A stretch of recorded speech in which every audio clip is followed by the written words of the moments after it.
Everything we do in Austin, everything we do in our classroom, it's got to focus on the one key priority, and that is ensuring that young Texans, no matter what their economic status, where they come from, graduate from our high schools career and college ready. They must be better prepared for the demands of that high-tech workforce that's out there. And, you know, their future and our future depends on it. You know, as I said, you know, people are moving to this state and they're coming here because we've maintained a relatively low tax structure and a regulatory climate that's fair and predictable, and a legal system that doesn't allow for oversuing. And I will suggest the fourth and as important as any of those, that we have created an accountable public school system that says to those people who are making those decisions that you come to the state of Texas and they will deliver a skilled workforce. That's because of what you have done. And that's why we got to continue to keep teaching and really focusing in those key subject matters that really matter about this global economy out there. And I'm talking about science and technology and engineering and mathematics, STEM.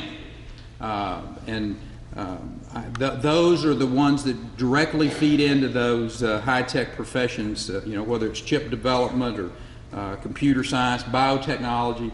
And as we really focus on competing in the global marketplace, continue to prepare those students that are in demand in those fields. And it's one of the reasons that I call for doubling the amount of STEM academies.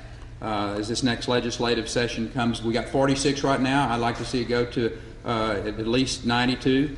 And, you know, staffing those new academies, I propose that we expand the STEM qualified teacher pool by doubling the size of the U-Teach program.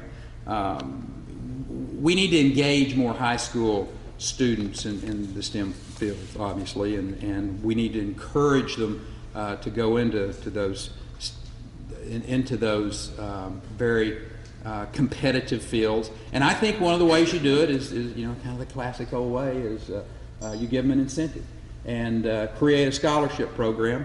I have talked about a $100 million STEM Challenge Scholarship Fund, and that will complement our existing funding program, provide universities with $80 million to increase the number of graduates, particularly in those STEM fields. It's collectively we can make a big difference, and we just need to keep challenging kids to aim higher and you know, expanding our advanced placement training incentive program. You know, add an additional 50 high schools by 2015 to that program. You know, target those really large urban school districts. They've dramatically increased the numbers of traditionally underrepresented students taking the AP exam and in turn earning those college credits. My point is that when you combine all of those initiatives, as a matter of fact, we're going to lay out a new initiative next week. When you combine all of those initiatives, you end up with a strategy that's going to accelerate the high-tech education and expand the opportunity for young Texans and strengthen our state's workforce of the future. We've got to continue to consider ways to improve public education in Texas. And when you do that, you better have teachers sitting at the table. Raising your voice.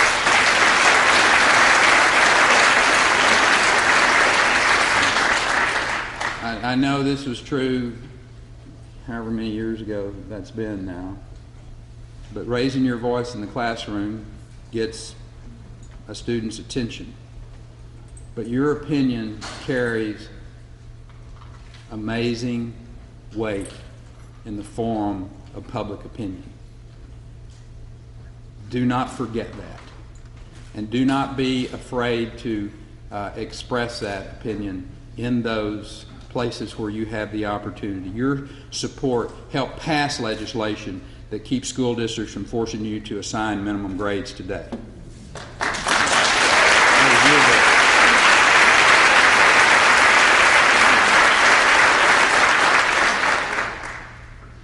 when the courts upheld the student accountability.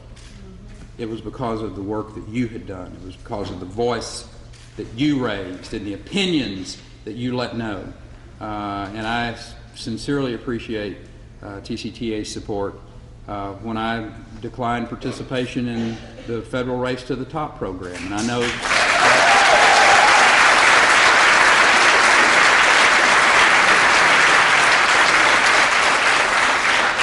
that was a contentious issue, but at the end of the day, after everyone really had a chance to take a look at what this program was going to do, it would have gutted our high standards that we have created together, and frankly, it would have passed control of our schools to Washington, D.C.